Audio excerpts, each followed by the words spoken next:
Vamos a comenzar la clase orando a nuestro Dios, que sea su Espíritu con nosotros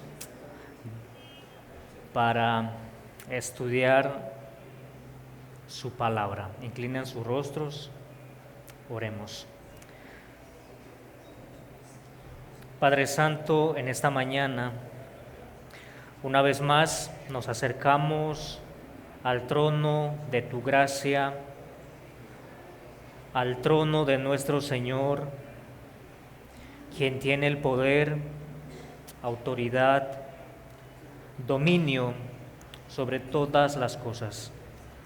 Te alabamos porque en este día nos has concedido el poder congregarnos. Este es tu día santo, el día que tú has separado para que nosotros, tu iglesia, nos reunamos en santa congregación para rendirte gloria, alabanza, para que como iglesia podamos crecer más y más a la imagen de nuestro Señor Jesucristo, para ser una esposa sin mancha, una esposa que sea agradable a nuestro Señor Jesucristo. Ayúdanos en nuestras debilidades, perdona nuestros pecados, cada ofensa que cometemos delante de ti, tú las conoces. A ti no podemos ocultarte absolutamente nada. Nuestro corazón, nuestra mente está descubierto a tus ojos. Lo más profundo de nuestro corazón está descubierto a tus ojos. Es por eso, Señor, que venimos en humildad, en una condición contrita y dependencia delante de ti para adorarte. Rogándote en esta mañana que los que estamos reunidos en esta clase podamos rendirte gloria y alabanza. Que tu palabra sea como un espejo, hablándonos a nuestros corazones, redarguyendo nuestras conciencias, sensibilizando nuestras conciencias y podamos acercarnos delante de ti con humildad, con arrepentimiento, como aprendimos en la clase de confesión de fe. Te alabamos, Santo Dios. Bendice a tu iglesia, bendice esta clase. Que tu Espíritu Santo hable a nuestro corazón. Traiga al inconverso a los pies de Cristo. Te lo rogamos en tu Hijo amado. Amén. Amén. Los invito, me acompañen al libro de Génesis, capítulo 11. Génesis, capítulo 11. Continuando con nuestra serie expositiva en el libro de Génesis, hoy corresponde el capítulo 11. Voy a dar lectura para ustedes desde el verso 1 al verso 9. Así dice la palabra de nuestro Señor. Capítulo 11, verso 1. Tenía entonces toda la tierra una sola lengua y unas mismas palabras. Y aconteció que cuando salieron de oriente hallaron una llanura en la tierra de Sinar y se establecieron allí.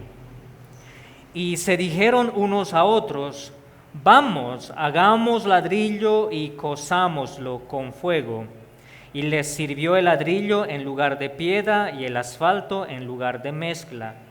Y dijeron: vamos, edifiquémonos una ciudad y una torre cuya cúspide llegue al cielo y hagámonos un nombre por si fuéramos esparcidos sobre la faz de toda la tierra. Y descendió Jehová para ver la ciudad y la torre que edificaban los hijos de los hombres. Y dijo Jehová: he aquí el pueblo es uno y todos estos tienen un solo lenguaje y han comenzado la obra y nada les hará desistir ahora de lo que han pensado hacer. Ahora pues descendamos y confundamos allí su lengua para que ninguno entienda el habla de su compañero. Así los esparció Jehová desde allí sobre la faz de toda la tierra y dejaron de edificar la ciudad. Por esto fue llamado el nombre de ella Babel, porque allí confundió Jehová el lenguaje de toda la tierra y desde allí los esparció sobre la faz de toda la tierra. Palabra del Señor. Amén. El texto que acabamos de leer se encuentra en la última parte de la primera división del libro de Génesis. El texto que acabamos de leer se encuentra en la última parte de esta primera división del libro de Génesis. Por esto me gustaría que recordemos cuáles son las tres grandes divisiones de todo el libro de Génesis. Por lo general están divididas por el Toledot, que estas son las generaciones, son 9 generaciones que vemos en el libro de Génesis. Algunos prefieren dividirlo de esta manera, pero nosotros preferimos dividirlo en estas tres grandes divisiones que tienen por título. Primero, la historia primitiva, que va desde el capítulo 1, verso 1, al capítulo 11, verso 9. La segunda división de este libro se encuentra en capítulo 11, verso 10, al capítulo 37, verso 1, que tiene por tema o título la historia de los patriarcas. Y por último, la última división se encuentra desde el capítulo 37, verso 2, al capítulo 50, verso 26, que tiene por título la historia de José. Estos son los tres grandes divisiones de nuestro libro: historia primitiva, la historia de los patriarcas y la historia de José. Hoy vamos a terminar con esta primera división que tiene por nombre historia primitiva. De manera general, estos capítulos del 1 al capítulo 11, verso 9, tratan de acerca del origen del mundo, el origen del universo, la creación, la vida, la creación del hombre, la raza humana, el pecado, la muerte, el trabajo, el matrimonio, los idiomas, las naciones, la iglesia, la salvación, el día de reposo, entre otras doctrinas. Estos primeros 11 capítulos ponen el origen y el fundamento de lo que hoy en día conocemos, de lo que hoy en día vemos. A partir del capítulo 11, verso 10, inicia la segunda división para tratar la historia de Abraham como el primer patriarca de la nación de Israel. La historia de Abraham como el primer patriarca de la nación de Israel. Así que antes de comenzar con esta segunda división, nosotros vamos a terminar esta primera división con una historia que debe llamar nuestra atención. Esta historia que acabamos de leer, el cual está cerrando esta primera división, debe llamar nuestra atención. ¿Por qué? Porque trata del orgullo, la arrogancia del hombre, un hombre idólatra que busca rebelarse contra su creador. Y el creador, que no se queda con los brazos cruzados, sino al contrario, lo que hace es intervenir en los planes, en lo que el hombre desea hacer. El Señor interviene y trae juicio sobre toda la humanidad como consecuencia de su rebelión en contra de Dios. Y de esta manera vemos en el texto que explica el origen de los idiomas y el origen de las naciones. El origen de las naciones.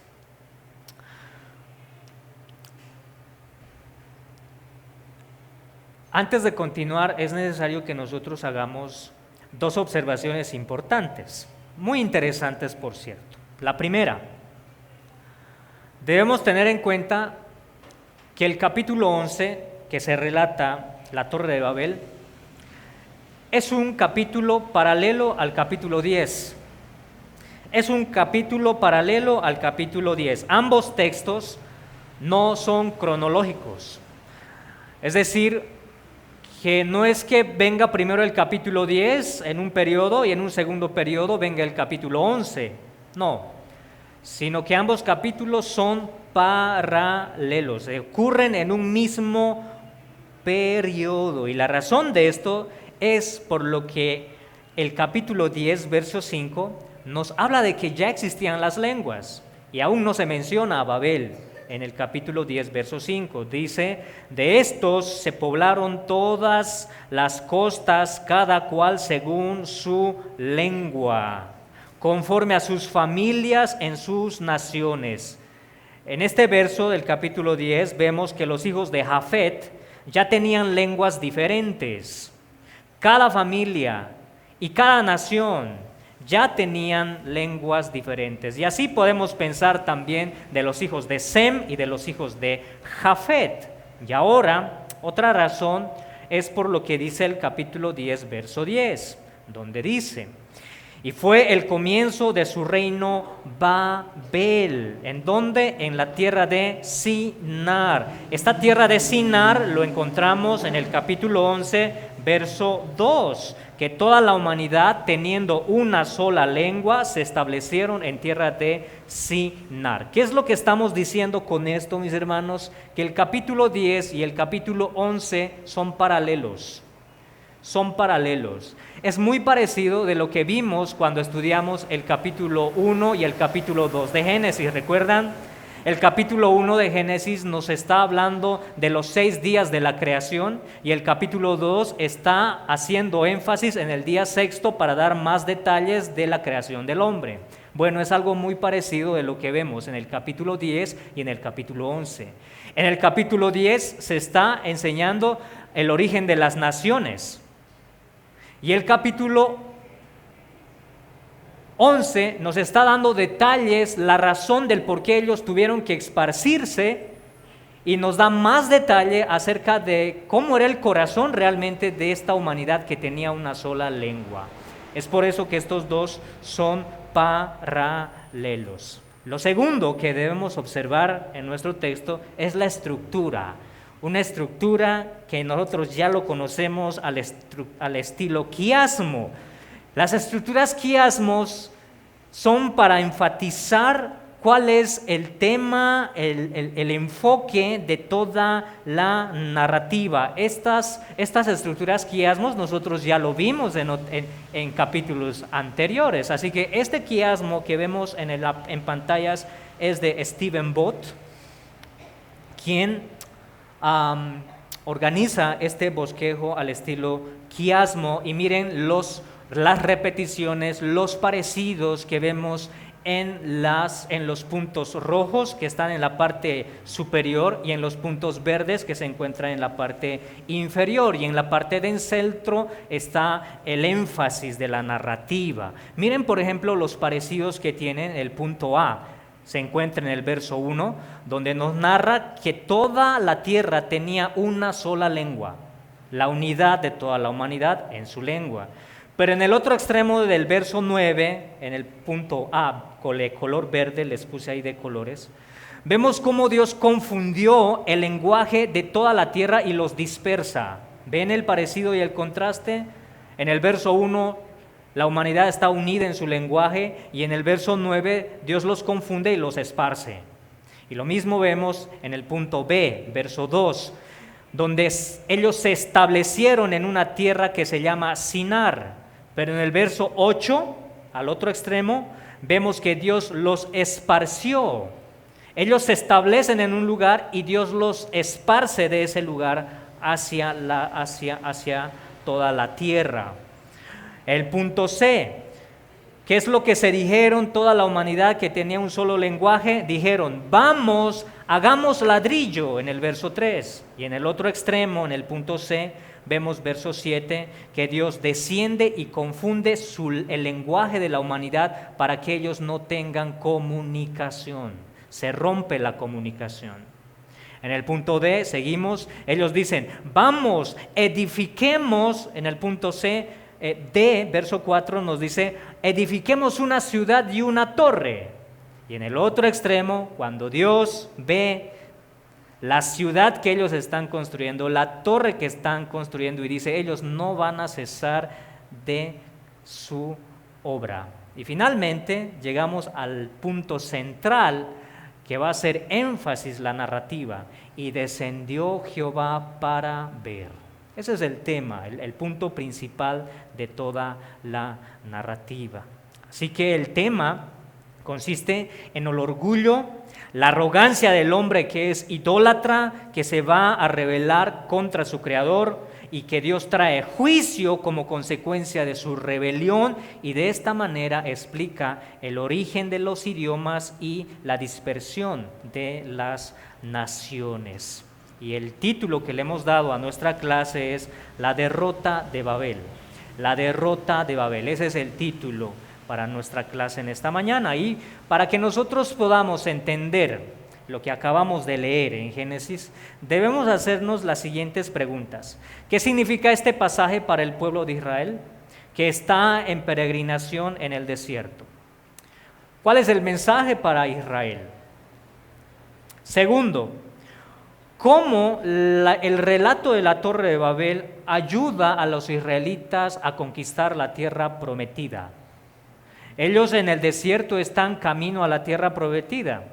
Así que el capítulo 9, el capítulo 11 y todos los capítulos de Génesis deben apuntar al significado, a las aplicaciones correctas para la nación de Israel. ¿Cómo ayuda el relato de la Torre de Babel a los israelitas a conquistar la tierra prometida?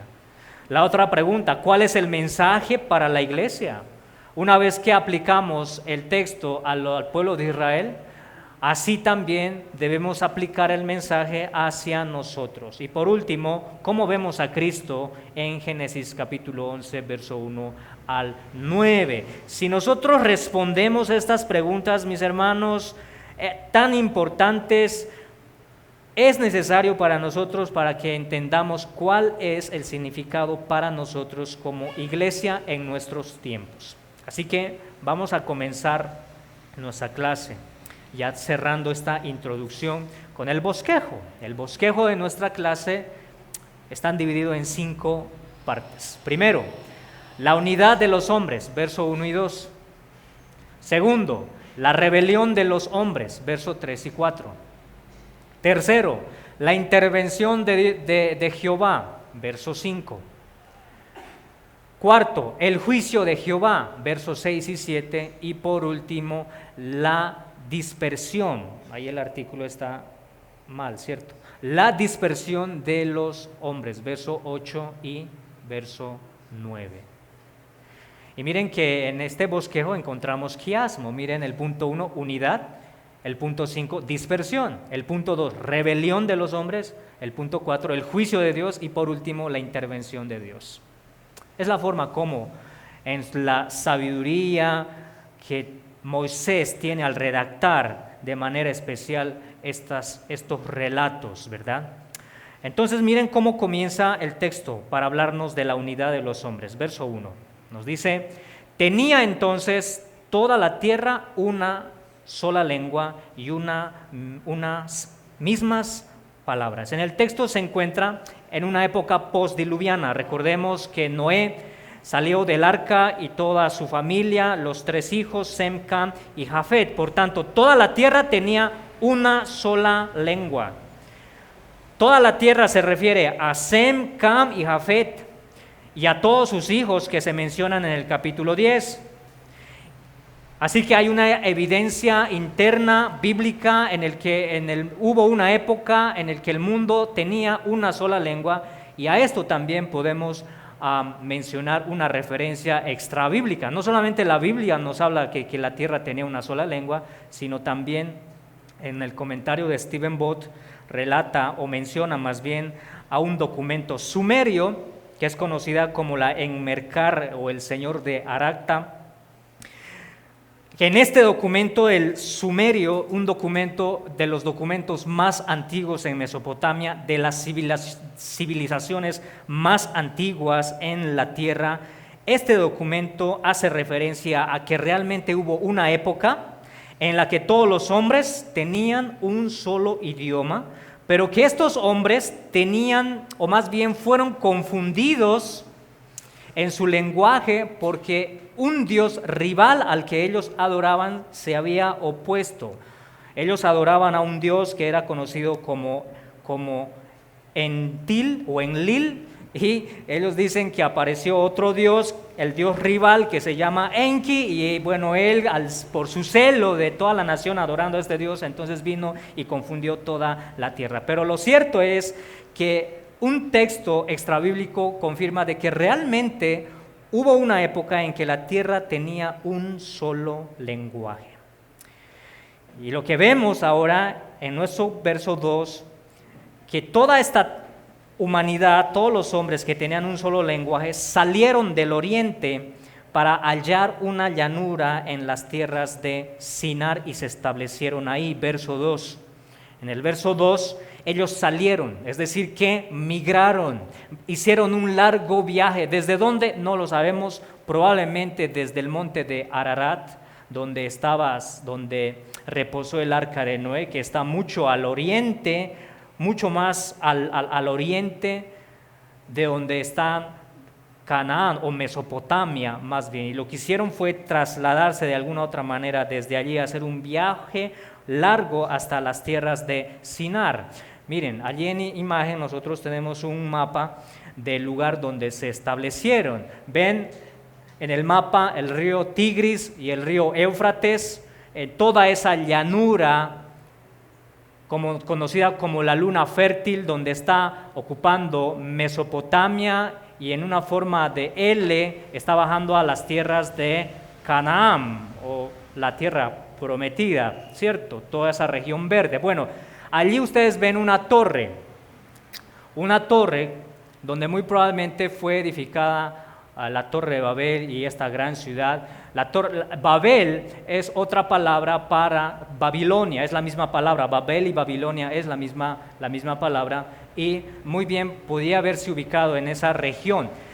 La región que está marcado con amarillo es el valle de Sinar o la llanura de la tierra de Sinar. Bien, ya tenemos la ubicación geográfica donde probablemente se hayan reunido toda la humanidad. ¿Con qué fin? ¿Cuál es el fin? Miren, aunque ellos después de haber salido del arca de Noé, los hijos de Noé recibieron el mandato de Dios de expandir, llenar toda la tierra, expandirse en toda la tierra, lo que hicieron ellos al contrario es establecerse en un solo lugar. Pero el pecado de estos hombres realmente fue algo peor.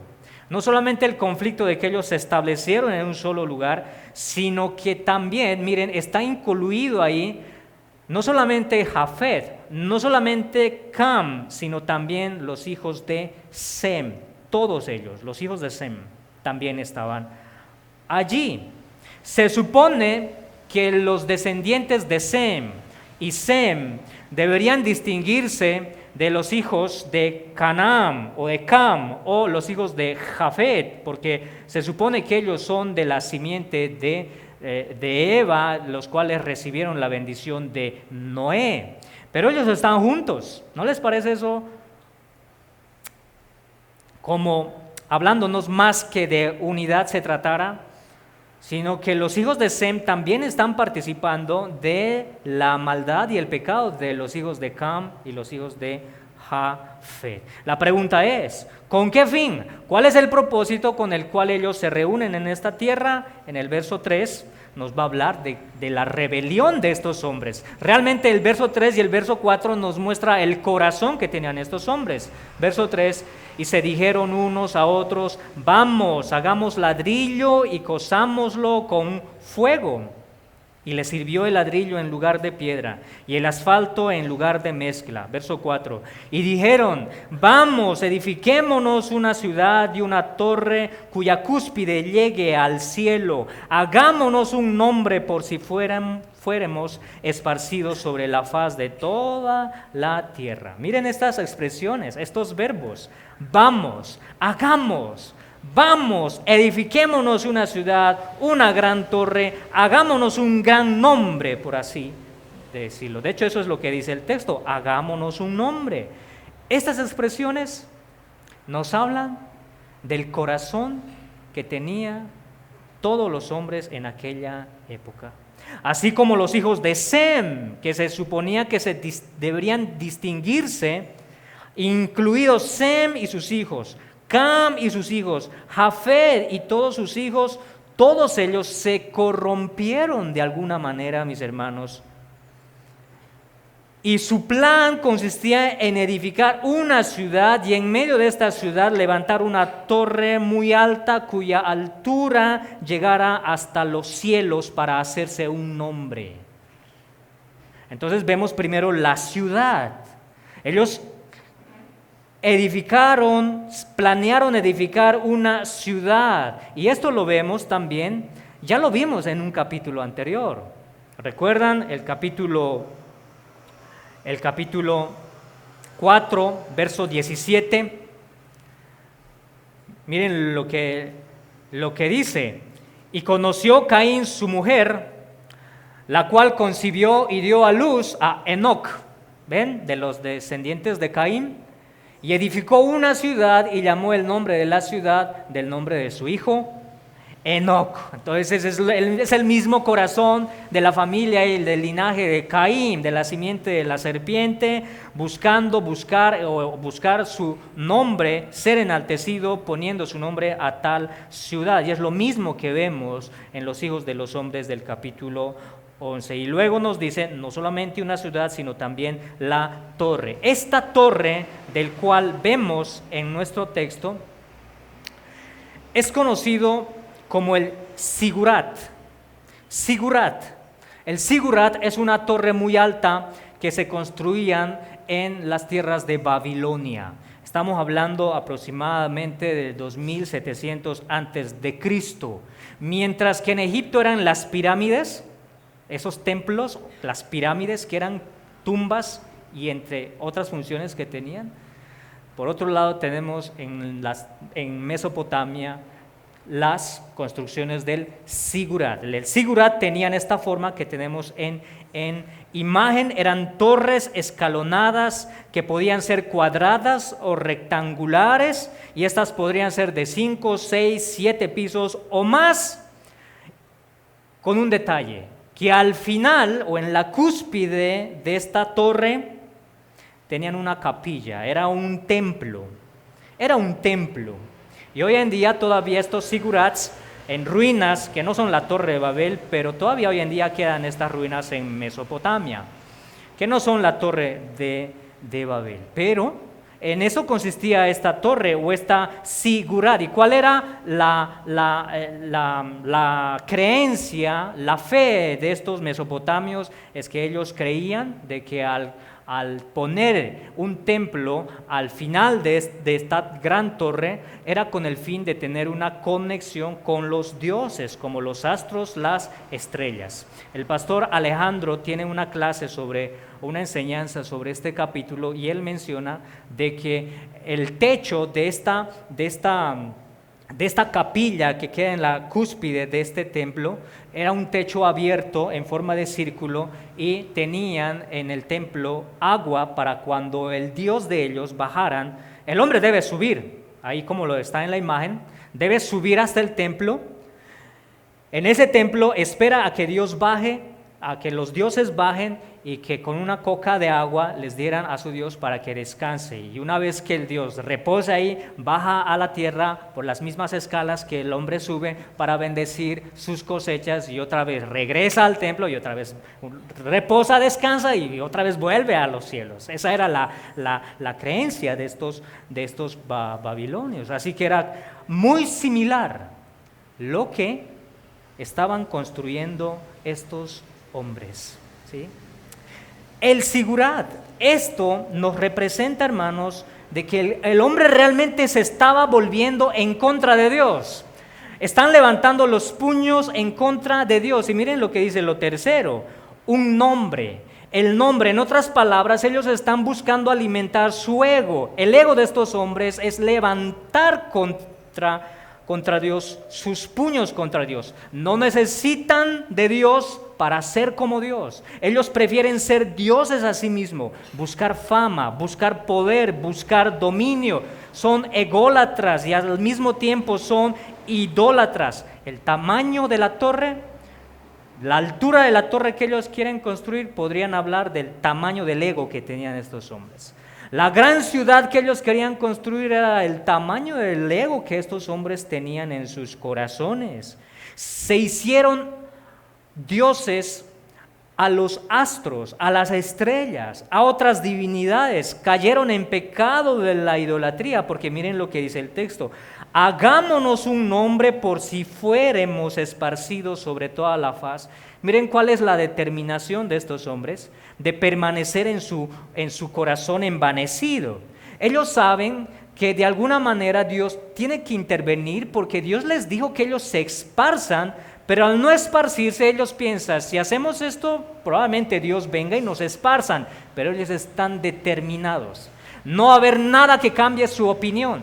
Aún advertidos, ellos en su corazón envanecido permanecen en su opinión y en su corazón en rebeldía contra Dios para permanecer en esa gran ciudad y edificar esta gran torre. La pregunta es, ¿quién era aquel hombre o quién fue aquella persona que fue el promotor y motivó a hacer esta gran ciudad, esta gran torre? Pastor Sergio también tiene una enseñanza sobre esto en una clase, y él menciona a Nimrod. Nimrod, capítulo 10, verso 8 y 9, vemos a Nimrod, al nieto de Can, el hermano de Canaán. Capítulo 10, verso 8 nos dice, el primer poderoso en la tierra. Verso 9, vigoroso cazador delante de Dios. Hay otra traducción que dice, vigoroso cazador contra Dios. Este Nimrod, que es de la familia de Canaán, de Cam, fue quizás el promotor, el hombre más perverso de aquella época, que con su maldad, que con su liderazgo, cautivó a los hijos de Sem para unirse a este plan malévolo y levantar los puños contra Dios, contra Dios.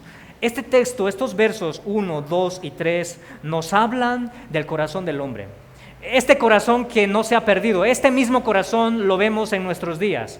Lo vemos antes del diluvio. Por tal razón Dios tuvo que traer juicio con lluvia, porque ese mismo corazón estaba antes del diluvio. Ese mismo corazón lo vemos en el capítulo 11. Ese mismo corazón lo veremos en Sodoma y Gomorra. Lo seguiremos viendo en todas las rebeliones del pueblo de Israel. Lo veremos en nuestros días. Lo veremos en nuestros días, este corazón de oponerse a Dios, de decir, no necesito de Dios para hacer lo que yo quiero. Yo puedo conseguir con mis propias fuerzas, puedo trabajar, esforzarme, buscar aquello y esto otro. No necesitamos de Dios. De hecho, Dios no existe. No necesitamos de Dios para que nos demande o nos denuncie de nuestro pecado. ¿Quién es Él para que puedan delatar o denunciar los pecados que yo cometo? Ese es el corazón que vemos en Génesis en el capítulo 11. Pero vemos en el verso 5 que Dios interviene. Verso 5. Y descendió Jehová para ver la ciudad y la torre que edificaban los hijos de los hombres. Miren la primera frase del texto. Descendió Jehová. Este verso 5, cuando nos dice que descendió Jehová, bajar para ver es una expresión antropomórfica, ¿cierto? Ya lo aprendimos en clases anteriores. No es que Dios tenga que descender, es decir, no es que Dios necesite de esto. Nuestro Dios es omnipresente. Dios no tiene ojos para ver. El texto tiene una forma sarcástica como para hacernos ver a Dios, que Dios se asomó para ver así con sus ojos qué está sucediendo ahí. Y es que Dios lo sabe todo. Pero estos hombres que quieren construir una torre tan grande para que sus dioses bajen, y sin embargo Dios ve esa torre como algo pequeñito. Dios tiene que inclinarse para ver y para bajar, para hacer un juicio correcto, para que no digan que Dios es caprichoso y tome sus decisiones porque Él quiere así, no. Dios, como se acomoda al lenguaje del hombre, lo que va a hacer es Dios en su sarcasmo o en esa expresión sarcástica que usa el autor, mira, desciende para analizar la situación, ¿sí?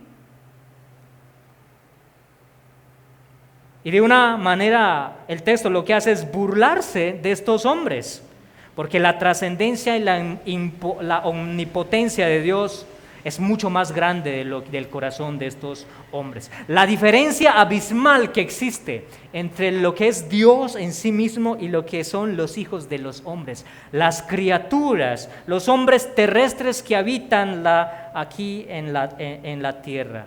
Así que esa distinción es muy grande. Dios baja para traer juicio. Verso 6. Y dijo Jehová: He aquí el pueblo es uno y todos estos tienen un solo lenguaje y han comenzado la obra. Y nada les hará desistir ahora de lo que han pensado hacer. Verso 7. Ahora pues descendamos. Miren que el primero usa el singular, descendió, y ahora usa el plural. Descendamos y confundamos allí su lenguaje para que ninguno entienda el habla de su compañero. Esto nos podría hablar, es muy parecido de lo que encontramos en la creación del hombre. ¿Recuerdan cuando Dios creó al hombre? ¿Qué es lo que dijo? Hagamos al hombre a nuestra imagen. Ahora dice, bajemos, descendamos para ver el hombre. Esto podría ser la Trinidad. Nuestro Señor Jesucristo, la persona del Espíritu Santo, el Padre, ambos para traer un juicio que en comparación del juicio del diluvio, el juicio que trae sobre estos hombres es algo mínimo, pero sigue siendo un juicio. ¿Y qué es lo que dice? Que las consecuencias del pecado, traer juicio para romper las relaciones, la comunicación que existían sobre estos hombres. Miren cómo el daño, el peligro que es el pecado en gran manera. En el capítulo 3, el pecado rompe las relaciones de la pareja, ¿sí? Se rompe la relación de Adán y Eva, el hombre y la mujer. En el capítulo 4 se rompe la relación entre los hermanos. ¿Ven? Caín mata a Abel. En el capítulo 9 se rompen las relaciones de los padres y los hijos. Los hijos de Set se corrompieron y se rompen las relaciones, los hijos de los hijos de Set, a excepción de Enoch, que fue llevado con Dios, y Lamech, que también fue un hombre íntegro. Así que de esta manera, mis hermanos, ahora en el capítulo 11 se está rompiendo la relación de toda la humanidad, para confundir su lengua, para que ninguno entienda el habla de su compañero. No hay nadie que se pueda oponer a nuestro Dios, y lo que Dios hace es intervenir, trae juicio, interviene y de esta manera los dispersa. Verso 8. Así los esparció Jehová desde allí sobre la faz de toda la tierra, y dejaron de edificar la ciudad. Miren que ya no se menciona la torre, se menciona a la ciudad. ¿Por qué? Porque la torre quizás no era algo muy relevante, porque el tema principal de esta narrativa es el corazón del hombre y lo que Dios hizo de traer juicio sobre el orgullo y la arrogancia de la humanidad. Verso 9. Por esto fue llamado el nombre de Babel, que más tiempo será conocido como Babilonia. Dice, porque allí confundió Jehová el lenguaje de toda la tierra y desde allí los esparció sobre la faz de toda la tierra. El plan de aquellos hombres fue frustrado por la decisión divina.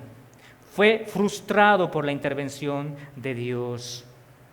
Fue frustrado por nuestro soberano y omnipotente Dios. Y miren cuál es la repetición en el texto. Y fueron esparcidos sobre la faz de la tierra, y fueron esparcidos sobre la faz de la tierra desde allí. Ellos que buscaban edificar su nombre en un solo lugar, ahora ellos desde allí son dispersados según sus lenguas. Allí vemos la relación que hay, el paralelo que hay con el capítulo 10. El capítulo 10 nos muestra de cómo ellos se dispersaron las naciones, y el capítulo 11 es la razón del por qué ellos se dispersaron de esa manera, ¿sí? Algunos se fueron a tierras muy frías, otros se fueron a tierras muy calientes, otras con climas estables, pero todos se dispersaron a toda la faz de la tierra. El domingo pasado alguien preguntó, ¿verdad? Si realmente la mal llamada o la mal conocida las razas humanas, que eso es una explicación evolucionista donde dividen a la humanidad por las razas, ¿sí? Eso es una mal llamada, razas humanas. La Biblia nos enseña una sola raza. Cuando ellos se dispersaron a todas estas regiones, es allí donde de manera más clara quizás fue provocando la variabilidad genética en el hombre y de esta manera reflejándose en el color de la piel, los rasgos faciales, la constitución del cuerpo, entre otros detalles que hay entre hombre y hombre. Lo que hoy en día es conocido, mal dicho, las razas humanas. Eso es falso. La Biblia nos enseña que solamente hubo una sola raza desde Adán y Eva y sus hijos. De manera que Dios está en pleno control de todas las cosas. De manera que Dios es soberano sobre la creación. Jehová, nuestro Dios, derrotó a Babel en aquel tiempo con gran poder, trayendo un juicio sobre los hijos de los hombres, el cual cesaron de hacer sus obras. La pregunta ahora que debemos hacernos: ¿cuáles son las conexiones con el pueblo de Israel? Primero, mis hermanos, muy interesante, los ladrillos para edificar la torre de Babel. Cuando Israel leyó el capítulo 11, bien pudieran ellos identificarse con este texto. Los ladrillos que ellos, ¿cuál era el material que ellos usaban en Egipto para edificar las murallas y las edificaciones de Faraón? El ladrillo. Éxodo capítulo 1, verso 13 al 14 nos dice eso, que ellos fueron esclavizados amargamente con un trabajo muy duro para trabajar con ladrillos, para hacer barro y ladrillo. Así que Israel podría identificar a Babel, recordarles de lo que ellos hacían en Egipto. Egipto también es un imperio malvado, un imperio lleno de maldad que se opone a Dios. Segundo, la ciudad y la torre de Babel. Cuando Israel leyó la narrativa, capítulo 11, ellos debían identificar a la gran ciudad, a la torre de Babel que estaban construyendo los hombres, debían compararlo también con la tierra de Canaán, la tierra prometida. Miren lo que dice Deuteronomio 1, 28 al 30. Y aconteció, ¿y dónde subiremos? Dice la pregunta. Nuestros hermanos han atemorizado nuestro corazón, diciendo: este pueblo es mayor y más alto que nosotros, las ciudades grandes y amuralladas hasta el cielo. ¿Ven? ¿Ven esa expresión que tenían los hombres de levantar la torre que llegara hasta los cielos? Una gran ciudad con sus murallas. Bueno, los espías que fueron a la tierra de Canaán para ver cómo eran las tierras, vieron algo similar. Y ellos, al regresar a Israel, dijeron, verso 9, entonces os dije: no temáis ni tengas miedo de ellos. Jehová vuestro Dios, el cual va delante de vosotros, Él peleará por vosotros conforme a todas las cosas que hizo por vosotros en Egipto. Ellos se intimidaron al ver el poder que había en Canaán y por su dureza de corazón ellos no quisieron entrar porque estaban atemorizados. Pero ¿qué es lo que dice Moisés? Así como Dios hizo con Egipto, así también destruirá a los que habitan, a los cananeos que están ubicados en Canaán. Esas son las conexiones. La pregunta que debemos hacernos ahora: ¿cómo vemos a Cristo en nuestro texto? Miren, la promesa del Mesías ahora está reservado a una sola lengua. ¿No les parece esto interesante? La promesa del Mesías está reservado ahora a una sola lengua, al lenguaje de la nación de Israel, vamos a decirlo. Pero esta promesa del Mesías, esta promesa de redención, se cumplió no en la nación, en el Israel nacional, sino en el Pentecostés, cuando el Espíritu Santo descendió y trajo el don de salvación para los gentiles que tenían un lenguaje diferente. Cristo en el capítulo 11 está como escondido, reservado para una sola lengua, pero cumplido en el día de Pentecostés a todas las naciones. ¿Cuáles son las aplicaciones para la iglesia, mis hermanos? La Babel de nuestros días. En nuestros días también vemos a Babel. Miren lo que dice Apocalipsis 18, 1 al 3. Después de esto vi a otro ángel descender del cielo con gran poder, y la tierra fue alumbrada con su gloria. Verso 2. Y clamó con voz potente: ¡ha caído la gran Babilonia! Esta Babilonia del que nos narra, lo vemos en el imperio babilónico, en los profetas de Isaías, Jeremías. ¿Recuerdan al rey Nabucodonosor? El rey Nabucodonosor logró lo que los hombres del capítulo 11 no pudieron lograr.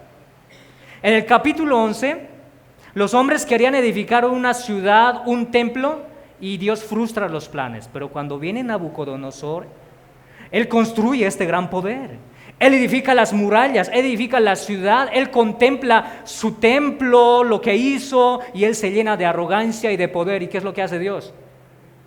Lo enloquece como un animal. Ese es el gran poder de nuestro Dios. Y ese mismo corazón hoy en día, Apocalipsis 18, ha caído la gran Babilonia y se ha hecho habitación de demonios, guarida de espíritu inmundo, porque todas las naciones han bebido del vino del furor de su fornicación. Y los reyes de la tierra han fornicado con ella, y los mercaderes de la tierra se han enriquecido de la potencia de sus deleites. Este mismo corazón tenemos hoy en día, esparcido en toda la humanidad.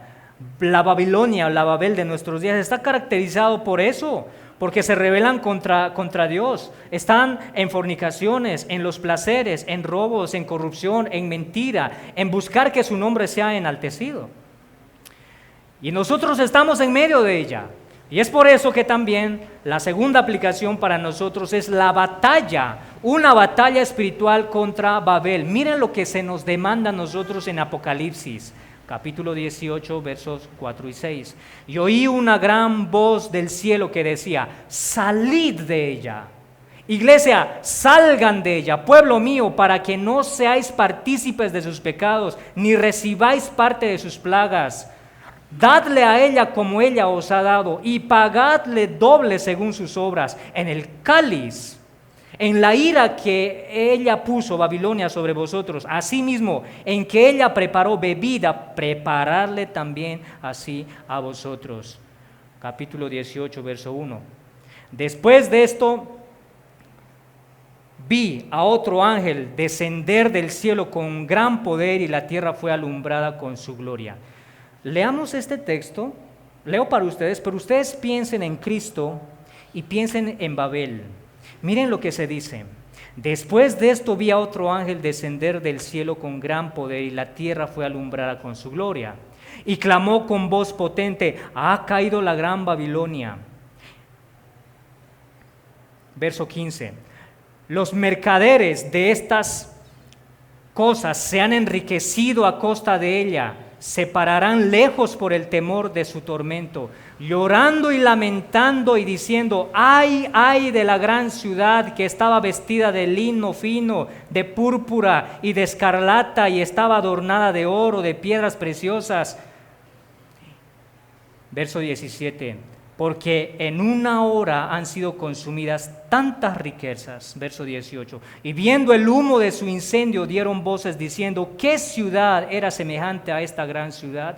Verso 20. Alégrate sobre ella, cielo, y vosotros, santos apóstoles y profetas, porque Dios os ha hecho justicia en ella. Verso 21. Y un ángel poderoso tomó una piedra, y como una gran piedra de molino, y la arrojó en el mar, diciendo: con el mismo ímpetu será derribada Babilonia. Así como esta roca cae contra el mar y impacta contra el agua, y el agua se dispersa, así será derribada Babilonia, la gran ciudad, y nunca más será hallada. Ahora miren Apocalipsis 19. Después de esto oí una gran voz de gran multitud en el cielo que decía: aleluya, salvación y honra y gloria y poder son del Señor Dios nuestro. Verso 2, porque sus juicios son verdaderos y justos, pues ha juzgado a la gran ramera que ha corrompido a la tierra con su fornicación. Verso 11, entonces vi el cielo abierto y he aquí un caballo blanco, y el que lo montaba se llamaba Fiel y Verdadero, y con justicia juzga y pelea. Sus ojos eran como llama de fuego, y había en su cabeza muchas diademas, y tenía un nombre, el nombre sobre todo nombre, escrito que ninguno conocía sobre él mismo. Estaba vestido de una ropa teñida en sangre. ¿Quién es? Y su nombre es el Verbo de Dios. Y los ejércitos celestiales, vestidos de lino finísimo, blanco y limpio, le seguían en caballos blancos. De su boca sale una espada aguda para herir con ella a las naciones, y él las regirá con vara de hierro, y él pisa el lagar del vino del furor y de la ira de Dios Todopoderoso. Y en su vestidura y en su muslo tienen escrito este nombre: Rey de Reyes y Señor de señores. Es el único nombre que va a prevalecer, ninguno más. El nombre que quiere establecerse el hombre en esta tierra, al igual que Babel, todos serán destruidos. Y solamente un solo nombre permanecerá: el nombre de Rey de Reyes y Señor de señores. Aquel que tiene las vestiduras teñidos en sangre. Aquel que tuvo la victoria sobre Babel en la cruz. Aquel que tiene la verdadera victoria en la batalla. Esas expresiones del capítulo 11. Esta rebelión tiene un tono militar, de hacerle pelea y lucha contra Dios. Pero el Señor de señores, el príncipe de los ejércitos, tuvo victoria sobre Babel. Y asimismo tendrá victoria cuando Él venga en su segunda venida. Así está cerrando la historia primitiva del capítulo 1 al capítulo 11. Así está cerrando todo el origen de la humanidad, con juicio